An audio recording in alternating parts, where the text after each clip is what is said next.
నేనొచ్చింది డబ్బు అడగడానికి మాత్రం కాదు. ఒక్కగానొక్క చెల్లెలి పెళ్లి జరుగుతుంది. పెద్ద కొడుకువి. ఈ శుభలేఖిచ్చి పోదామని వచ్చాను. ఒక్కసారి కిందికి దిగొచ్చి ఈ శుభలేఖ తీసుకో బాబు, వెళ్ళిపోతాను.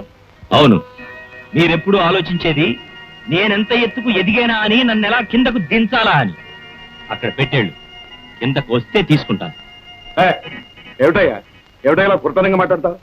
ఇందాక నుంచే చూస్తున్నాను. మీ కుటుంబ విషయం కదా అని నేను జోక్యం కలగ చేసుకోవటం లేదు. పాపం పెద్ద ఆవిడ ఎంత కష్టపడి వచ్చిందో, ఎంత ఆశపడి వచ్చిందో. ఇంటికి పెద్దవాడు నువ్వే ఇవ్వకపోతే ఎవరిస్తారయ్యా? నేను ఇస్తాను. చూడమ్మా, ఈ 1000 రూపాయలు తీసుకెళ్లి ఖర్చు పెట్టుకుని పెళ్లి భోజనాలు నా పేరు మీదుగా జరిపించండి. అక్కర్లేదు, మీ అమ్మాయిని కనిపెట్టుకుంటే మీ అల్లుడి అవసరాలు తీర్చండి. ఆయనకి బంగారు మెడలు కట్టి అందులో రతనాలు ఉయ్యాలు వేలాడి తీసి ఊపండి. ఆయన ఎందుకమ్మా తొందరపడ్డావు? ఈయన గారు వచ్చి ఆశీర్వదిస్తేనే చెల్లెల జీవితం గొప్పదవుతుంది అనుకుంటే, అంతకంటే రోడ్డు పోయి ఎవరైనా వచ్చి 4 లక్షలు వేయమంటే వాళ్ళు ఆశీర్వదిస్తే అంతకంటే గొప్ప జీవితం అవుతాం మా చెల్లెలది. షడప్! చూసారా, ముందు ఈవిని పంపించిన తర్వాత వీడు వచ్చాడు. ఇదంతా నాటకం. వీళ్ళని ఏం చేసినా తప్పులేదు. ఏమిటా వాళ్తున్నావు? ముష్టికి వచ్చిన వాళ్ళు ఇష్టం వచ్చినట్టు కూస్తుంటే విని ఊరుకోవడానికి నేనే చచ్చు దద్దమ్మలు కాను. నేను వచ్చింది నీ డబ్బు కోసం కాదురా, మా అమ్మ కోసం.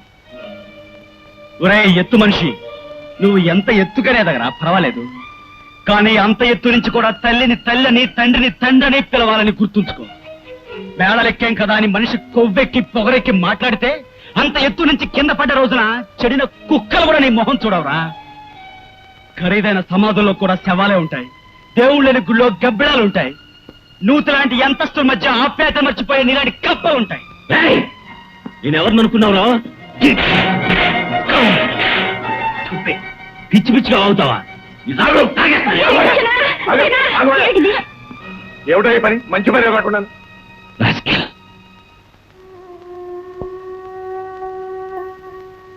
ఆ భగవంతుడు నన్ను నీకంటే ఒక్క రోజు ముందు పుట్టించుంటే ఈ రక్తం నీ నోటంటూ వచ్చుండేది. కనీసం నీలో ఆత్మీయతలు మర్చిపోయే పశువులైనా పుట్టించుంటే ఈ చెయ్యెత్తి దించోలోగా నువ్వు, నీ ఆస్తి, నీ అహంకారం, ఈ భవంతి పునాదులతో సహా లేచిపోయి ఉండేవి. రాయ్, చదువు సంస్కారం ఉన్న నువ్వు ఇంత చేసినా ఇంకా బతుకున్నావంటే నువ్వన్నట్టుగా నాకు చదువు సంస్కారం లేవు గనక. అమ్మా, మళ్ళాంటి కష్టపడే జీవితాలు, ఇలాంటి నికృష్టపు జీవితాల మీద ఆధారపడకూడదని పాత కథే మరోసారి నిరూపించింది. అరే, నువ్వు కోరుకొని ఆఖరి అదృష్టం రా అమ్మ నీ దగ్గరికి రావటం. పదమ్మా,